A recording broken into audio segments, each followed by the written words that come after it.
When a relationship or job comes to an end, it can be tempting to dwell on what you did wrong or what you could have done differently. Joining us with tips on how you can start moving on is Jeff Laundreville, author of The Filter. This is a really important thing to talk about because often we don't think about how to get over it until it actually happens. Right, and it's one of those things in life you're never really taught about. Things are going to end. We know that things are going to change, things are going to end in our lives. But we're never really taught of when that does happen, what is the best ways of getting over it, but also dealing with it and then becoming, better, not weaker, not less than. Right. The saying, what doesn't kill you makes you stronger. Right. But in that moment, you're like, yeah, right. Exactly. I don't know how I'm going to be stronger. This is hard. So, and no one really explains what that means, like you just said. Yeah. You know what I mean? And whatever to kill you make you stronger, that's true. But what do you mean? What do you mean? We kind of just leave it out there as a nice saying. This is what we really mean. This is what we mean. So we're going to go through 7 steps that will help you when that does happen, a relationship, a job, whatever it may be, does end, how to get through it. The first thing is denial. You don't want to believe that it's happening. Right.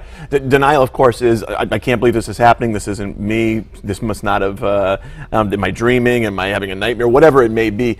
This can't be me, and you try to step out of it and say, maybe it is me. It's the denial is your brain's way of dealing with, let's first think, is it really happening? And maybe it's not. So that's your first defense in your brain. And the thing that's very important to move on to any of the other steps is actually recognizing that it is happening. Because you can't get towards helping yourself or helping anyone around you unless you then say, no, this is real, this is really happening. So you have to not live on the past of what did happen or what will happen, but actually what is happening. Control what you can control in the moment and realize, okay, what's happening? What does it mean? Get to talk to yourself. A good friend of mine once said, listen, anytime you're having a difficult time figuring something out, look on the other side of the couch and talk to yourself.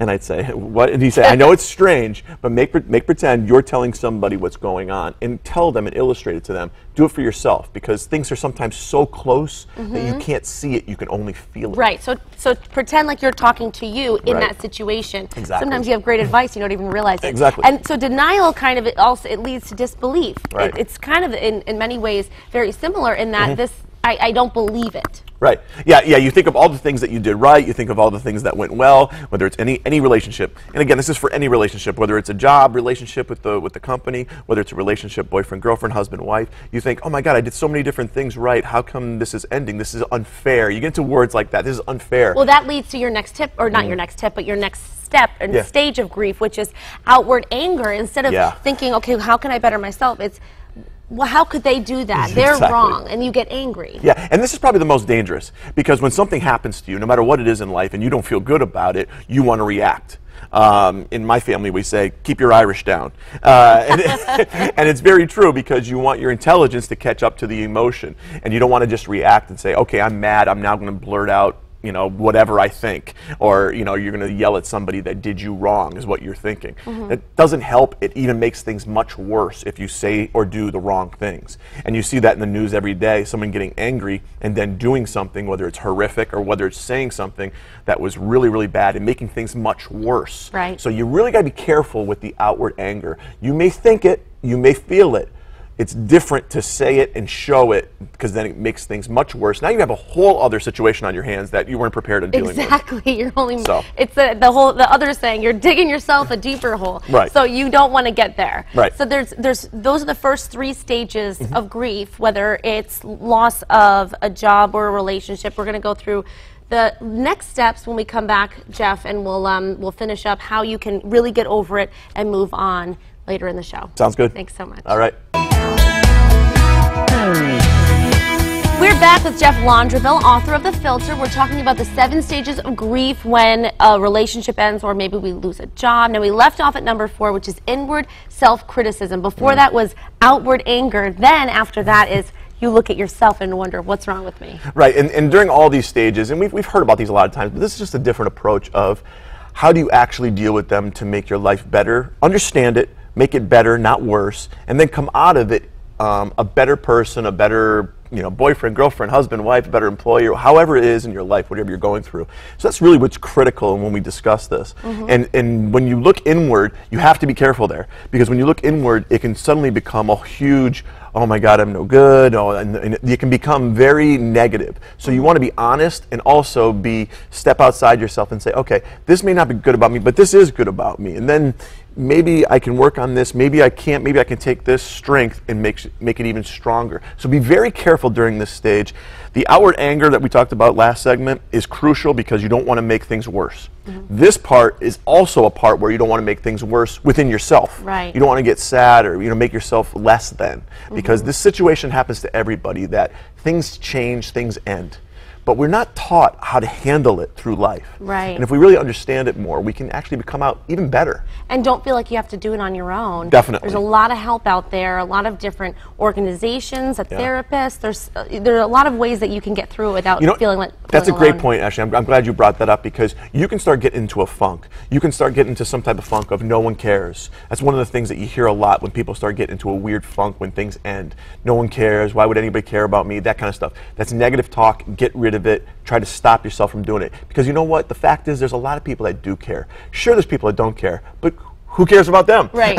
The thing is they're not going to affect your life in a positive way. There's plenty of people that want to make a difference. Believe me, I know it in my own life. That want to, actually help you. There's a lot of angels on earth that are waiting for the call. Yes, so reach out to them. Now we've got about 2 minutes and 3 last stages to go through. Withdrawal is the 5th one. Yeah, withdrawal, again, be very careful how you withdraw, because when you withdraw, that's where depression can set in. This is crucial time as well. During all these stages, they're all crucial, but you got to watch yourself and pay attention so you're not withdrawing from life, from family, from loved ones. From really, the most important thing is you're not withdrawing from yourself. You're not actually saying, okay, I'm no good, I'm going to lay on the couch for another 10 hours. It's not going to benefit you. It's going to bring you into a deeper funk. Be careful of your withdrawal. Okay, and reach out when you need help. Exactly. Reflection, now that's a time to look at yourself and say, what can I do to be better at whatever I want to succeed at? Right, and here we go with now the wheels are turning. Reflection. Now we're starting to come out of the funk and trying to understand things. Reflection is, okay, I'm starting to spin out of what happened. I admitted it. I understand it happened. There's no more denial. There's no more self-reflection, the inwardness of what happened. Now we're looking at, okay, what can I do? So now you're looking back on it and saying, how do I become better? And how do I now promote myself in a life to be a better person? Again, whatever that role may be. Because you can do it. It's in your control. But what you say to yourself and how you went through that whole process we talked about is critical. So you become better, not worse. Exactly. Reflect on it and now accept. So now the last stage, the 7th stage, is just to say it happened and now it's only forward from here. Right. This is where people then at the end of it could sabotage the whole process. Because if you don't accept that it happened and say, well, I'm back into denial where I was in the beginning, well, you're ruining the process for yourself to be coming out of it, growing out of it, and becoming a better person. So acceptance is huge. Now, acceptance, you have to be careful how you define the word acceptance, because a lot of people look at it as, yeah, it happened to me, and this is why, and you start negative talk. Acceptance is, it happened.